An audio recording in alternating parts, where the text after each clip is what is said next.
अब विश्वामित्र जी के साथ जब भगवान राम लक्ष्मण चल रहे हैं, विश्वामित्र जी आगे आगे जा रहे हैं। तो आज जब आगे बढ़े तो गंगा का पवित्र पावन तट मिला और एक जंगल में कुटिया थी, निर्जन स्थान जहां कोई पक्षी भी नहीं निवास करते थे। यह आश्रम एक दीख मगमाही, अखग मृग जीव जंतु तहनाहि। खग मृग जीव जंतु तहनाहि। एक आश्रम दिखाई पड़ा, एक महात्मा का आश्रम, लेकिन उस आश्रम के आसपास कोई पशु पक्षी कुछ भी नहीं, एकदम सूना साना आश्रम था।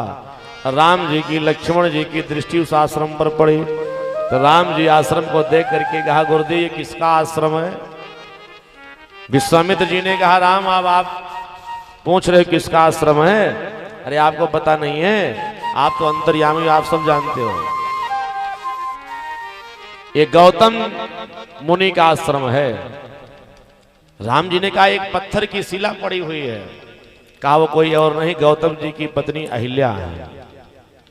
राजा इंद्र ने गौतम का रूप बना करके अहिल्या के साथ छल किया और गौतम जी जब आए तो उन्होंने उस दृश्य को देख करके राजा इंद्र को भी श्राप दे दिया और अहिल्या को, अपनी पत्नी को श्राप दिया। अहिल्या को श्राप दिया, जा तो जड़ हो जा, पत्थर बन जा। तो आज वही अहिल्या पत्थर बन करके आपके दर्शन, आपके चरणों की रज पाने की प्रतीक्षा कर रही है। अब राजा इंद्र को श्राप मिला, पूरे शरीर में भग ही भग हो जाए कि गौतम नारी श्राप बस उपल देह धरि धीर। चरण कमल रज चाहती। कृपा करहु रघुबीर। कृपा करहु रघुबीर। आपके चरणों की रज की कामना के लिए आज यहाँ पत्थर बन करके बैठी है। कृपा करके आप अपने चरणों का स्पर्श कराइए और अहिल्या का उद्धार हो जाए। भगवान राम विचार कर रहे कि मैं चरणों का स्पर्श कैसे कराऊं। ये तो मुनि गौतम की पत्नी है ना, ऋषि पत्नी है। और गौतम मुनि तो विप्र भी थे, ब्राह्मण भी थे, तो ब्राह्मण की पत्नी है और एक नारी है। ठीक है, श्राप बस पत्थर बन गई, क्या किया जाए। परंतु राम जी को बड़ा संकोच आ रहा है, कैसे अपने चरण को उस पत्थर के रूप में अहिल्या जी से स्पर्श कराऊं। राम जी विचार करें, अगर मेरा चरण गौतम की नारी अहिल्या जो पत्थर बन करके बैठी है उस पर स्पर्श हो जाएगा तो मुझे बहुत बड़ा पाप लगेगा।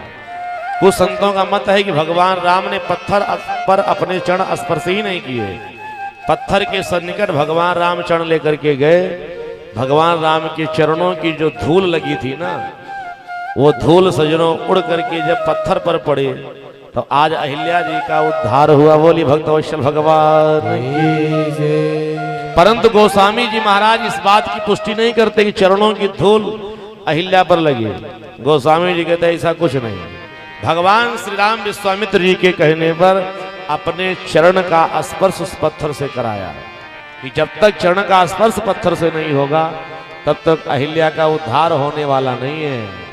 और रामचरितमानस में यही प्रसंग लिखा भी गया है। पर सत पद पावन शोक न सावन। प्रगट भई तब पुंज सही। पर सत पद पावन शोक न सावन। प्रगट भई तब पुंज सही। देखत रघुनायक जन सुखदायक। सन्मुख होई कर जोरी रही। देखत रघुनायक जन सुखदायक। सन्मुख रही कर जोरी रही। अति प्रेम अधीरा पुलक शरीरा। मुख नहीं आवई बचन कही, अति प्रेम अधीरा पुलक शरीरा। मुख नहीं आवई बचन कही, अतिशय बड़ भागी चरण लागी।